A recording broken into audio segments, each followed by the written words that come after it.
a guy who's legitimately a 6, like he's above average good looking, women see him as a 3 or a 2. They do not find him attractive. And when he goes up and does what you said before, he gets no positive responses from women other than women who are just horrifically unattractive. As a gay man with a lot of girlfriends, the 2 most common complaints I hear from my single friends is, 1, that apps have ruined dating because guys never go up to girls anymore to ask them out, which they think is cool if guys have the confidence to go up to them. And the number 2 thing that they complain about is that it's creepy when guys go up to them because they're just trying to have a fun night with their girlfriends out at the bar.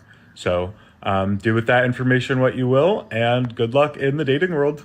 That is incredible. That is incredibly true. There was a one video with Tara. We showed it last episode. Tara's the owner of the Unruly agency. And she was talking about, I wish that these girls or these guys would come up and talk to me, if they're good looking. Yeah. Like she leaves that little caveat out there. Yeah. And again, it goes back to what I'm saying before. This traditional dating advice works for a small subset of men. Some of you may say it's 30% of men. Some of you may say it's 5% of men, but there's a small subset of men that if you go up to, like they're so good looking that if they go up to several girls in a night and say, hey, I think you're attractive, I'd like to take you on a date, it's going to work for them. And not for Sandeep from New Delhi. It's not going to work for him. I hate to use that as a character, but it's just, we have so many Indian clients in Men of Action that we've helped. And it's so funny because they're all dating like beautiful white women now. It's just crazy whenever we see this. Shout out to the beautiful white. She's the lobby. She's lobbying for beautiful white women here. Damn it, I'm kidding. Cancel her. I didn't mean the approach though. Huh? I mean to say approach. What do you mean? Like how they come up to you. Sure, it might be creepy because if you have like too much confidence and you're kind of arrogant about it. I think the part with you're missing is if they're good looking enough, it doesn't matter if they're arrogant or not arrogant. Looks cover a multitude of sins. Correct. But also there is, so you take the guys that are not in that category. Be humble. Don't be overconfident. Don't be arrogant. It depends on your approach. Well, I agree with you. You saw that other video where the guy's like, will you be my girlfriend? Will you be my girlfriend? Will you be my... No, that's not the right approach. No, I agree. It's not the right approach. I'm telling you that's what most men, because like a guy who's legitimately a 6, like he's above average good looking, women see him as a 3 or a 2. They do not find him attractive. And when he goes up and does what you said before, he gets no positive responses from women other than women who are just horrifically unattractive. Then he gets responses from them, or he gets responses from women who are sex workers or girls with mental disorders or something like that. And so that's the issue. It's like, I understand what you're saying, but you're also seeing it from your standpoint. You're a girl who's being approached by men. For men, do this experiment. I do this with my friends all the time. I'm going to Toca Madero Saturday night, and I'm going to ask, spoiler, I'm going to ask all the girls at the table. I'm going to be like, what is my girlfriend? Will you be my girlfriend? Yeah, will you be my girlfriend? I'm going to ask them, what does the busser look like? And none of them will ever be able to tell me what the busser looks like, ever. Usually I'll say, hey, what does the bartender look like? They have a good looking guy. There's a bartender and like, oh yeah, he looks like blah, blah, blah, blah.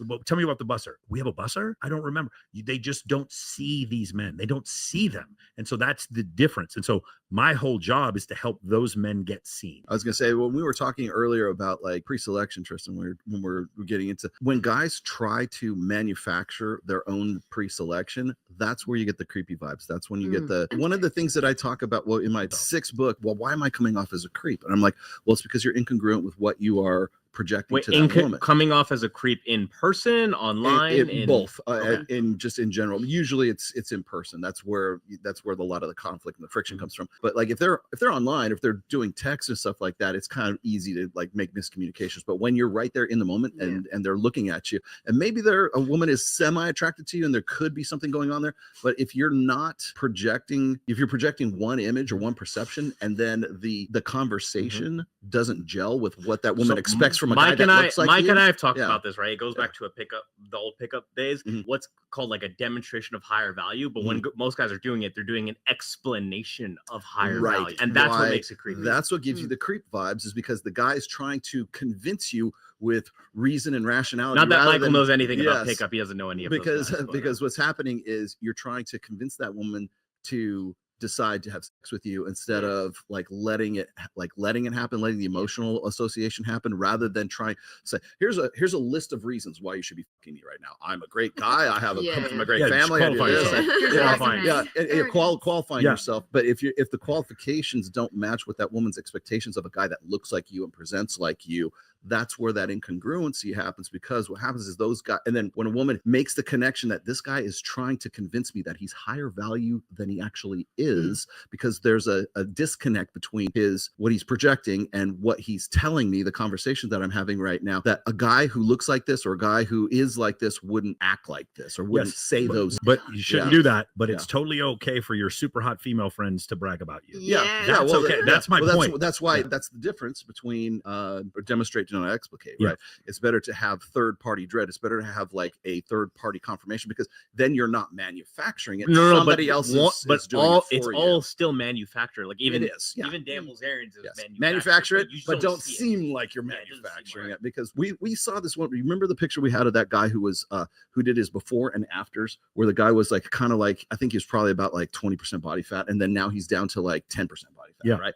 And in the one, he's got the dad bod, and all the girls go, oh, I would love it if he was the dad bod guy, right? And then there's the dude who's 9% body fat, and he's doing what he's like, you know, most muscular kind of thing like that, because he's flexing, because he's doing that's the guy trying to prove that he has something, like, you should want me because I look better now. And so what naturally the women go, well, I liked him better when he was fat, right? Which is bullshit. But the thing is, if that guy wasn't doing this and wasn't flexing, trying to manufacture value by doing so, by posing, right? If the guy was on the beach in a t-shirt where you could see his muscularity and stuff like that, that woman would infinitely be more attracted to that guy, because he's not trying to do it. He just, he doesn't know how hot he actually is, right? He just is, right? It's the same dude. He's just autistic, not doing it. He's just not doing it. It's not a thirst trap if that's just how you look.